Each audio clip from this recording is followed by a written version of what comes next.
محمد سلیم رضا عطاری احمد پور شرقیہ مہراوالا سے عرض کر رہا ہوں. میرا احکام تجارت میں مفتی صاحب کی بارگاہ میں یہ سوال ہے کہ اکثر یہ دیکھا جا رہا ہے کہ ایک بندے کے پیسے ہوتے ہیں، دوسرا بندہ کاروبار کرتا ہے، تو جو بندہ پیسے دیتا ہے پیسے دونوں کی طرف سے ہوتے ہیں، لیکن ایک بندہ پیسہ ایسا دیتا ہے کہ بھئی آپ اسے کاروبار کرو، جو نفع نقصان ہوگا وہ آپ مجھے بتا دیجئے گا.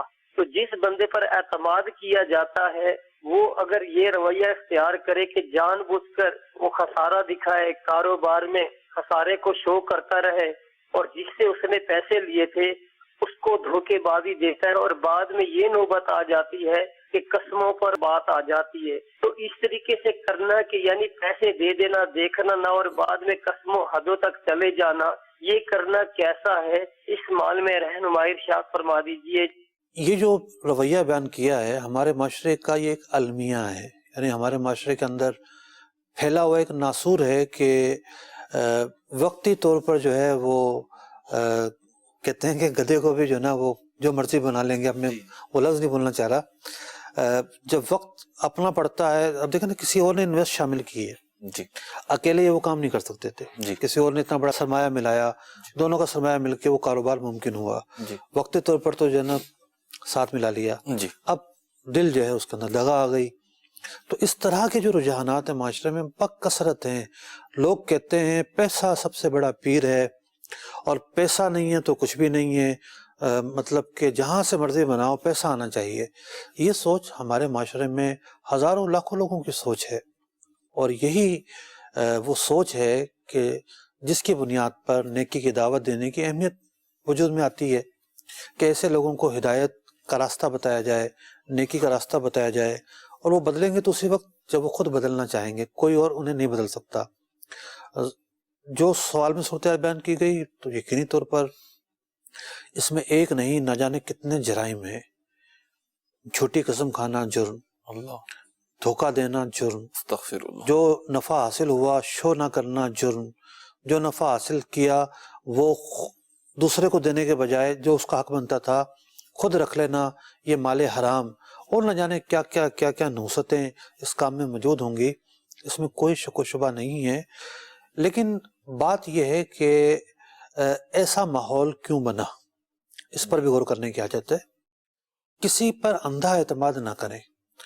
آپ اپنے بھائی کے ساتھ، سگے بھائی کے ساتھ بھی کام کرتے ہیں تو check and balance, cross checking جاری رکھیں. آپ نے کیپٹل دیا، اس نے کتنا کیپٹل دیا، نفع کا کیا تناسب طے ہوا، ان ریٹرن آپ کا اگریمنٹ ہونا چاہیے. بہت سارے لوگ ہوتے ہیں ابھی آپ کا طے کیا ہوا تھا جی، وہ شروع میں تو کوئی بات نہیں ہوئی تھی، اعتماد کی فضا، پہلی غلطی وہیں آ جاتی ہے. یعنی بات صرف اعتماد کی نہیں ہے، شرعی اعتبار سے بھی غلطی ہے جی، کہ آپ نے نفع کا تناسب طے نہیں کیا، کہ انہوں نے تو طے کیا تھا جو یہ بتا رہے ہیں. لیکن بعض اوقات ایسا بھی ہوتا ہے جی جی، پھر جو ہوگا دیکھ لیں، ٹھیک ہے ایک کام کر رہا ہے دوسرا کام نہیں کر رہا، لیکن جو کام نہیں کر رہا اس نے پیسہ لگایا ہے، اس کے پاس یہ حق ہے کہ وہ جا کے بک دیکھے کیا حساب کتاب چل رہا ہے، کتنی ریکوریاں ہیں، پیسہ کہاں کہاں لگ رہا ہے، وہ بل چیک کرے، جو مال خریدا جا رہا ہے اس کے بل کہاں ہیں، ٹیلی کرے، سب چیزیں کریں. اگر بعض اوقات جو ہے نا وہ سامنے والا دیکھتا ہے کہ اس کو تو کوئی فکر ہی نہیں ہے، چلو یہ بھی کر لو یہ بھی کر لو یہ بھی کر لو، وہ چونا لگا رہا ہوتا ہے.